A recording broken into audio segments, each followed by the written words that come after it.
Hi guys, कैसे हैं आप लोग। मैं आशा करता हूं कि आप सभी लोग बेहतरीन तरीके से होंगे और आप सभी लोगों की यूपी बोर्ड 2025 के बोर्ड एग्जामिनेशन की तैयारी बेहतरीन तरीके से चल रही होगी। जी हाँ प्यारे साथियों, आज हम लोग कक्षा 10 हिंदी के संस्कृत खंड के ऐसे महत्वपूर्ण टॉपिक को पढ़ने जा रहे हैं, ऐसे अध्याय को पढ़ने जा रहे हैं जो बोर्ड एग्जामिनेशन में फिक्स है। इस अध्याय से क्वेश्चन आता ही तो आता है, बिल्कुल कट नहीं सकता है। और जब बोर्ड एग्जाम में बैठेंगे तो ये पैराग्राफ आपके बोर्ड एग्जाम में मिलेगा। तो प्यारे साथियों, देखते हैं आज हम लोग कक्षा 10 हिंदी के संस्कृत खंड के जो पाठ का नाम है वाराणसी पाठ है। ठीक है, देखिए ये बोर्ड एग्जामिनेशन में एक गद्यांश से आता है और एक पद्यांश से आता है और ये 5 नंबर का होता है बाबू। कितने नंबर मिलेंगे? 5 नंबर मिलेंगे। तो सबसे पहले इस पैराग्राफ को देखते हैं जो बोर्ड एग्जामिनेशन के लिए महत्वपूर्ण है। जैसे वाराणसी सुविख्याता प्राचीना नगरी इयं विमलसरितयाः गंगायाः कूले स्थिता अस्याः घटनायां वलयाकृति पंक्तिं धवलायां चंद्रिकायां बहुराजते अगणिताः पर्यटकाः सुदूरेभ्यः देशेभ्यः नित्यम् अत्र आयान्ति अस्याः घटनायां च शोभां विलोक्य इमां बहु प्रशंसन्ति।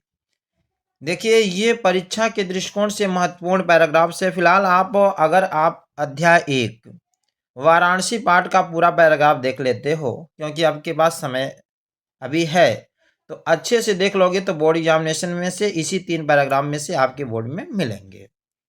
तो देखिए जब ये बोर्ड एग्जामिनेशन में आएगा तो हम क्या करेंगे, सबसे पहले हम क्या करते हैं, अवतरण लिखते हैं। क्या लिखते हैं? अवतरण। देखिए अवतरण का मतलब क्या होता है, जैसे लिखा ना वाराणसी सुविख्याता प्राचीना नगरी, तो अवतरण हेडिंग डालने के बाद बोर्ड में शुरू का लाइन 2 लाइन लिखिएगा और लास्ट का 2 लाइन। जैसे वाराणसी सुविख्याता मैंने लिख दिया, फिर डॉट डॉट डॉट लास्ट में बहु प्रशंसन्ति हो गया। उसके बाद संदर्भ लिखना होगा। देखिए संदर्भ में क्या लिखेंगे कि प्रस्तुत गद्यांश हमारी पाठ्य पुस्तक हिंदी। अब ये देखो बहुत ऐसे बच्चे हैं जो ये छोटी छोटी गलतियां कर देते हैं। जो हिंदी लिखेंगे वो काली कलम से और सिंगल कामा बंद करेंगे। हिंदी के संस्कृत खंड, इसको भी काली कलम से, जैसे मैंने लिखा है कि वाराणसी, वाराणसी को भी काली कलम से नामक पाठ से लिया गया है। ठीक, इसको अच्छे से याद कर लें। प्रस्तुत गद्यांश हमारी पाठ्य पुस्तक हिंदी के संस्कृत खंड के वाराणसी नामक पाठ से लिया गया है। हिंदी, संस्कृत खंड और वाराणसी, इन तीनों को काली कलम से आपको लिखना है। उसके बाद लिखिएगा अनुवाद। अब देखिए अनुवाद कैसे लिखेंगे, इसको आपको अच्छे से पढ़ना होगा। जैसे क्या कह रहा है कि वाराणसी सुविख्याता प्राचीना नगरी, यही कह रहा है ना, वाराणसी सुविख्याता प्राचीना नगरी, मतलब वाराणसी बहुत प्रसिद्ध प्राचीन नगरी है। इसका अर्थ क्या हो जाएगा, वाराणसी बहुत प्रसिद्ध प्राचीन नगरी है। वाराणसी माने वाराणसी, सुविख्याता माने सुप्रसिद्ध, प्राचीना माने पुरानी, नगरी माने नगर है। ठीक, यानी वाराणसी बहुत ही प्रसिद्ध पुरानी नगरी है। इयं विमल चैतयाः गंगायाः कूले स्थिता, मतलब यह स्वच्छ जल की तरंगों से युक्त गंगा के किनारे स्थित है। मतलब यह निर्मल जल की, स्वच्छ जल की कह सकते हैं या निर्मल जल की कह सकते हैं। निर्मल जल की लहरों वाली गंगा के किनारे क्या है, स्थित है।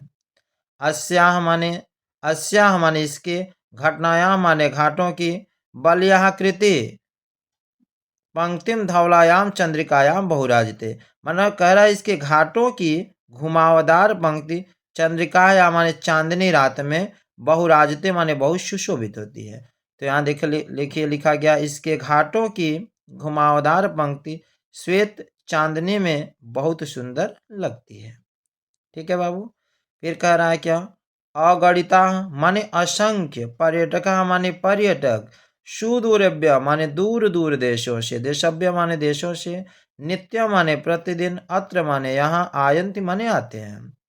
तो यही कह रहा देखो, असंख्य यात्री यानी असंख्य यात्री क्या दूर दूर देशों से प्रतिदिन यहाँ क्या करते हैं, आते हैं। तो यहाँ क्या लिखा गया, असंख्य यात्री भ्रमण करने के लिए दूर देशों से प्रतिदिन यहाँ आते हैं। ठीक है, अस्याम माने इसके, घटनायाश चौ शोभाम विलोक्य इमाम बहुप्रशंसन, और इसकी घाटों को, घटनाम माने घाटों की, चौ शोभाम माने शोभा को, विलोक्य माने देखकर, इमाम माने इनकी, बहु प्रशंसत माने बहुत प्रशंसा करते हैं। तो यही लिखा गया, और इसके घाटों की शोभा देखकर इसकी बहुत प्रशंसा करते हैं। तो ये पैराग्राफ, फर्स्ट पैराग्राफ आपको अच्छे से देखना है, कैसे आपको लिखना है ये सब आपको बता दिया गया है। कि सबसे पहले पैराग्राफ जब आता है तो आप क्या लिखोगे बाबू, अवतरण, संदर्भ, और इसके बाद मैंने जो हिंदी में अनुवाद लिखाया है ये कर लेना। ठीक है, तो चलिए आज का ये पहला पैराग्राफ कंप्लीट हुआ। चलिए सेकेंड पैराग्राफ देखते हैं बाबू। ये देखिए, सभी के सभी महत्वपूर्ण पैराग्राफ लेसन 1 के सभी बता दिए जा रहे हैं, ताकि आपको कहीं भी तनिक भी कोई दिक्कत ना हो। ठीक है बाबू, चलिए सेकेंड पैराग्राफ को देखते हैं। पहले इसको पढ़ लिया जाए। देखिए क्या कहा जा रहा है कि वाराणस्याम प्राचीन काला देव गेहे गेहे विद्यायाम दिव्य ज्योति घोतते अधुना अपि अत्र संस्कृत वाग्धारा सततं प्रवहति जनानां ज्ञानं च वर्धयति। अत्र अनेके आचार्या मूर्धन्या विद्वांसः वैदिक वाङ्मयस्य अध्ययने अध्यापने च इदानीं निरताः। न केवलं भारतीयाः अपि तु वैदेशिकाः गिर्वाणवाड्या अध्ययनाय अत्र आगच्छन्ति, निःशुल्कं च विद्या गृह्णन्ति। अत्र हिन्दुविश्वविद्यालयः, संस्कृतविश्वविद्यालयः, काशी विद्यापीठम इत्येतेत्रः विश्वविद्यालयाः सन्ति। येषु नवीनानां प्राचीनानां च ज्ञान विज्ञान विषयाणाम अध्ययनम प्रचलति। ये आपको संस्कृत देखो पढ़ना चाहिए, गलत या सही पढ़ोगे तभी आपको आएगा, है कि नहीं। और ये ऐसा सब्जेक्ट है जो आपको लैंग्वेज, जो आपकी वाणी होती है ना, वह स्पष्ट अच्छी आती है। चलिए ये सब पढ़ना चाहिए। तो इसका व्याख्या हम देख लेते हैं। ठीक है, ये बोर्ड एग्जामिनेशन में ये 3 पैराग्राफ इसमें से देखना है। लेसन 1 बहुत महत्वपूर्ण है, बोर्ड में आना है तो आना है, सुनिश्चित है।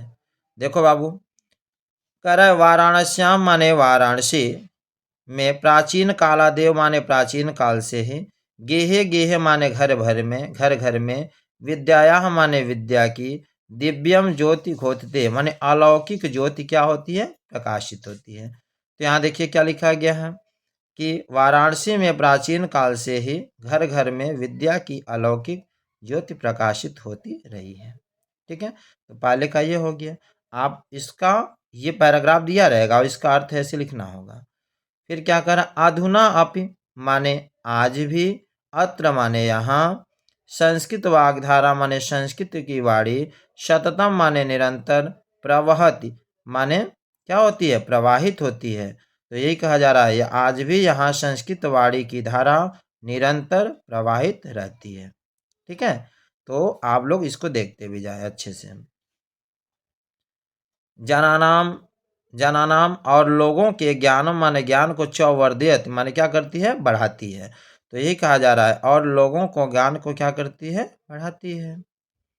फिर अत्र अनेके आचार्य, अत्र माने यहाँ पर, अनेके माने अनेक, ठीक है, आचार्य माने आचार्य, मूर्धन्या माने उच्च कोटि के, ठीक है, विद्वांस माने विद्वान, ठीक है, और वैदिक वाङ्मयस माने वैदिक साहित्य के, अध्ययने माने अध्ययन, और अध्यापन के लिए च इदानी निरता, यहाँ पे क्या करते, इस समय भी लगे हुए हैं।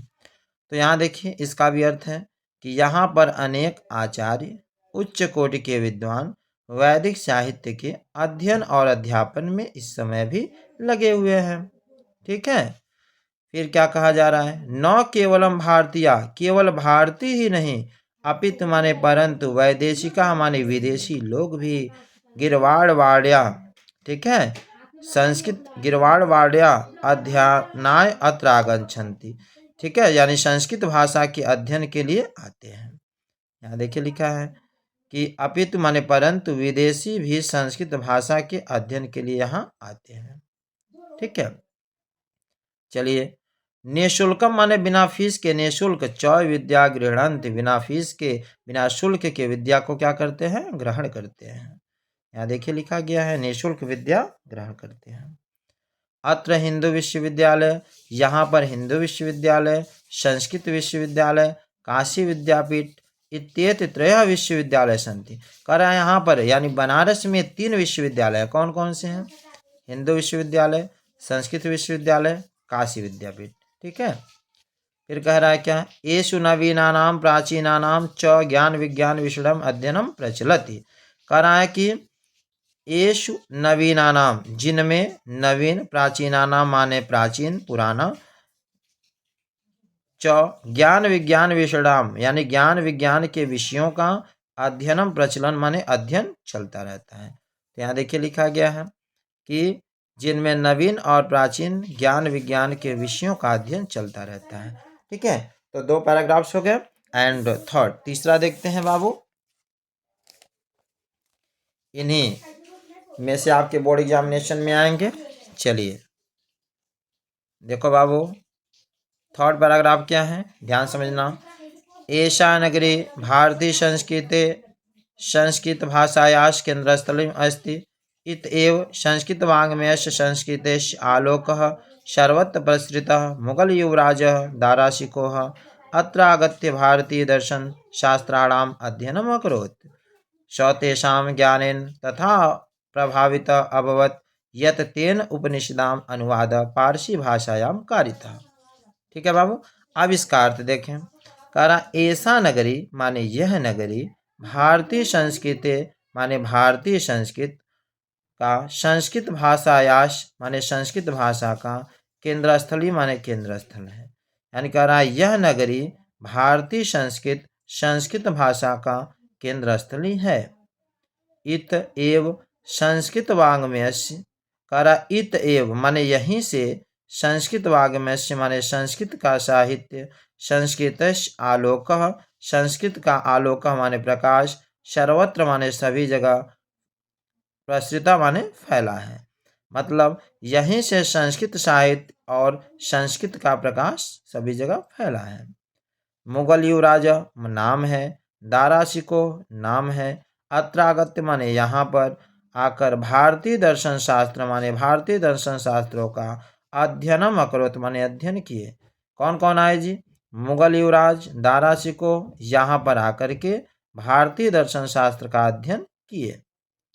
स तेषां ज्ञानेन तथा प्रभावितः, करा स तेषां वह, तेषां माने उनके, ज्ञानेन माने ज्ञान से, तथा प्रभावित माने इतना प्रभावित हुआ था कि यत तेन उपनिषदाम कि उसके उपनिषदों का अनुवाद माने अनुवाद, पारसी भाषायाम कारित माने किस भाषा में कराया, पारसी भाषा में कराया। ठीक है, तो इन सभी का व्याख्या देखिए यहाँ लिखा गया है। ठीक, तो ये व्याख्या आप क्या करोगे, अच्छे से इसको देख करके समझ लेना। यही है ना कि यह नगरी भारतीय संस्कृत और संस्कृत भाषा को की केंद्र स्थली है। यहीं से संस्कृत साहित्य और संस्कृत का प्रकाश सभी जगह फैला है। मैंने पढ़ा दिया है। चलिए एंड लास्ट अंतिम पैराग्राफ देखें बाबू।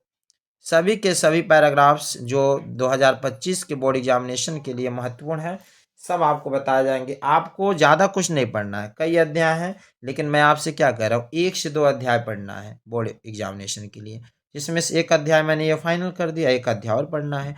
तो 2 अध्याय पढ़ लेंगे तो गद्यांश उसी में से ही आएगा, और इसके बाद एक लेसन में जो आपको बताऊंगा वो पद्यांश होगा। ठीक, तो 10 नंबर मिलेंगे आपको, 5 नंबर इसमें से और 5 नंबर पद्यांश से। चलो बाबू, समय है, एकदम ध्यान से सुने। अब की बार 95 बार बिल्कुल होना चाहिए। करा इयम नगरी, पहले इसको पढ़ लिया जाता है, जो भी पैराग्राफ दे रहे पहले पढ़ो, पढ़ना सीखो। इयम नगरी विविध धर्माणाम संगम स्थली, महात्मा बुद्ध, तीर्थकर, पार्श्वनाथ, शंकराचार्य, कबीर, गोस्वामी, तुलसीदास, अन्ये च बहवः महात्मनः अत्रागत्य स्वीयान् विचारान् प्रसारयन्, न केवलं दर्शने साहित्ये धर्मे अपितु कलाक्षेत्रे अपि इयं नगरी विविधानां कलानां शिल्पानाश्च कृते लोके विस्तृता। अत्रत्याः कौशेयशाटिका देशे देशे सर्वत्र स्पृहान्ते। अत्रत्याः प्रसतमूर्तयः प्रथिताः इयं निजाः प्राचीन परंपराम इदानीमपि परिपालयति। ठीक है बाबू, आप ध्यान से इसका व्याख्या समझो। करा इयम नगरी माने यह नगरी, विविध धर्माणाम माने विविध धर्मों का, संगम स्थली माने संगम स्थली है। ठीक है, यानी यह नगरी विविध धर्मों का क्या है, संगम स्थली है। महात्मा बुद्ध, तीर्थकर, पार्श्वनाथ, ये सब नाम हैं। कौन कौन, महात्मा बुद्ध, तीर्थकर, पार्श्वनाथ, शंकराचार्य, कबीर, गोस्वामी, तुलसीदास, अन्य च बहवः महात्मना अत्रागत्य, यानी कह रहा अन्य बहुत से यानी अन्य दूसरे क्या महात्माओं ने यहाँ पर क्या विचारन प्रसार्यन यहाँ पर आकर के, अत्रागत्य माने यहाँ पर आकर के, स्वीया माने अपने, विचारान माने विचारों को, प्रसार्यन माने विचारों को क्या किया, फैलाया, प्रकाश फैलाया। ठीक है, यानी यही कहा जा रहा है क्या कि यहाँ पर महात्मा बुद्ध, तीर्थकर, पार्श्वनाथ, शंकराचार्य, कबीर गोस्वामी, तुलसीदास और अन्य बहुत से महात्माओं ने यहाँ आकर अपने विचार को क्या किया, फैलाया। न केवलम दर्शने, केवल दर्शन में ही नहीं, साहित्य, धर्म, अपितु कला क्षेत्रे अपि, केवल दर्शन में ही नहीं, ठीक है, बल्कि कला के क्षेत्र में भी यह नगरी क्या है, विविधानाम कलानाम शिल्पानाश कृते लोके विरचिता, यानी कलाओं के और शिल्पों के क्षेत्र में भी संसार में क्या है, प्रसिद्ध है। अत्रत्या कौशेय साटिका देशे देशे सर्वत्र स्पृहान्ते, करा यहाँ की जो रेशमी साड़ियाँ होती हैं, अत्रत्या माने यहाँ की, कौशेय साटिका जो रेशमी साड़ियाँ होती हैं, देशे देशे सर्वत्र स्पृहान्ते, यानी देशों देश में यानी जगह जगह क्या की जाती है, पसंद की जाती है। अत्रत्या प्रशस्त मूर्तियाँ प्रथिता, और यहाँ की प्रशस्त मूर्तियाँ माने पत्थर की मूर्तियाँ भी क्या है, प्रसिद्ध हैं। इयम निजाह प्राचीन परंपरा इदानीमपि परिपाल्यते, और यहाँ यह अपनी प्राचीन परंपरा का इस समय भी क्या कर रही है, पालन कर रही है। ठीक है, तो इसका व्याख्या आप लोग ऐसे लिख लेंगे, देखिए इसका व्याख्या यहाँ पे है, ठीक, अच्छे से लिख लेंगे। तो प्यारे साथियों, प्यारे बच्चों, आई होप आप सभी लोगों को आज का ये सभी के सभी महत्वपूर्ण गद्यांश समझ में आए होंगे। अगर आपका सपना है अपने माता पिता का सपना साकार करना है, अपना सपना साकार करना है, तो अभी से लग जाइए, समय बड़ा कम है, इसको अच्छे से तैयारी करें। फिर नेक्स्ट वीडियो में अगला गद्यांश लेकर के आऊँगा और इसके बाद एक लेसन पद्यांश लेके आऊँगा, 10 नंबर आपका फिक्स हो जाएगा। Thanks for watching.